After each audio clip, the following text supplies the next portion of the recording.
Coba deh perhatiin tali sepatu kamu atau pita di kado. Kelihatannya sepele banget kan?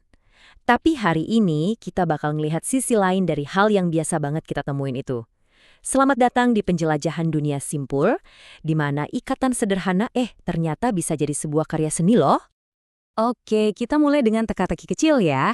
Apa sih persamaannya antara pita pembungkus kado yang meriah itu dengan karya seni yang mungkin kamu lihat di galeri? Jawabannya mungkin bakal bikin kamu kaget, karena keduanya punya satu rahasia yang sama. Dan jawabannya adalah seni dari sebuah simpul. Beneran?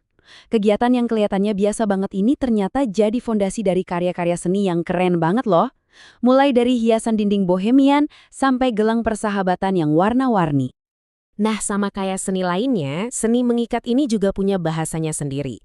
Jadi, sebelum kita mulai merangkai kata jadi kalimat yang indah, yuk kita kenalan dulu sama kosakata dasarnya. Pertama, tentu aja tali. Anggap aja ini kanvas kita. Sama kayak pelukis milih cat, kita juga bisa milih tali dari macam-macam bahan. Ada katun yang lembut, rami yang kesannya rustik, atau nilon yang super kuat. Ini medium dasar kita buat berkreasi. Terus ada yang namanya simpul. Nah, kalau tali itu kata bendanya, simpul ini kata kerjanya.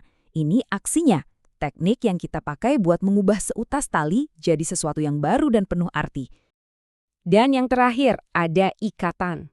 Nah, ini dia mahakaryanya. Hasil akhir dari kombinasi tali dan simpul. Ikatan itu kayak puisi yang kita tulis, lukisan yang kita buat, wujud nyata dari imajinasi kita.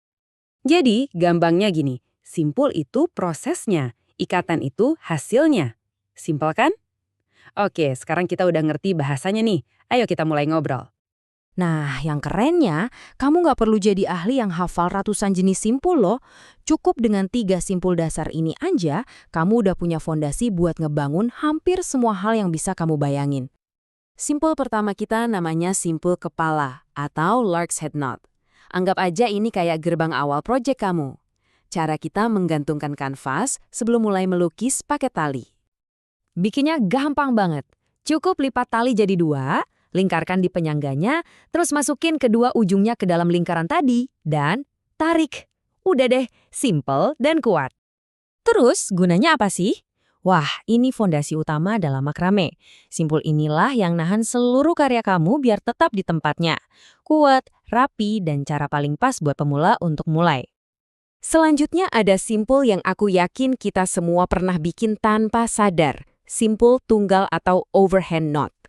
Anggap aja ini kayak tanda titik di akhir kalimat. Kelihatannya sepele tapi fungsinya penting banget. Bikinnya lami banget kan? Tinggal bikin lingkaran, masukin ujungnya, terus tarik. Gerakan ini kayak udah refleks aja buat kebanyakan orang. Tapi jangan salah sangka sama bentuknya yang simple ya. Si kecil ini fungsinya banyak banget.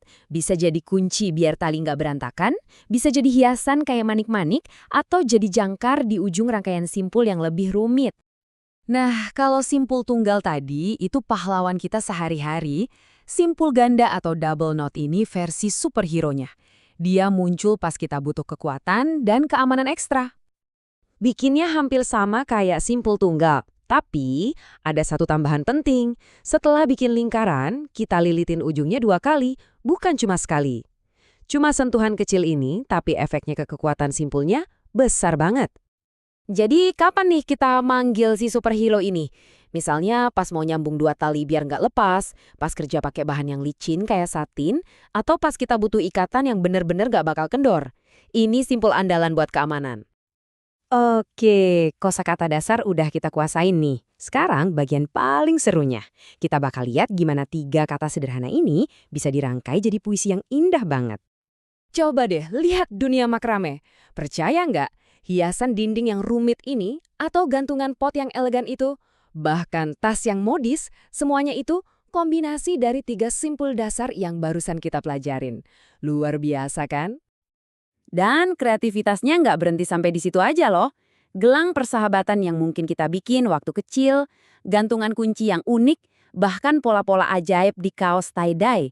Semuanya lahir dari prinsip yang sama, ikatan yang disengaja buat menciptakan keindahan. Oke, sebelum kamu semangat ambil tali dan mulai berkreasi, ada beberapa hal penting nih yang perlu diingat. biar petualangan artistik kamu tetap aman dan seru. Ingat 4 hal ini ya. Pertama, hati-hati pas pakai gunting. Kedua, pilih bahan yang aman buat kulit. Ketiga, rapikan sisa-sisa tali biar nggak berantakan. Dan keempat, kerjain di tempat yang stabil. Keselamatan itu nomor 1 selalu. Jadi, lain kali kamu lihat seutas tali, jangan cuma lihat itu sebagai alat. Tapi, lihatlah potensinya. Sebuah kanvas kosong yang nunggu buat diisi. Dengan ilmu yang baru kamu dapat ini, pertanyaannya sekarang bukan lagi gimana caranya, tapi karya apa yang bakal kamu ciptain.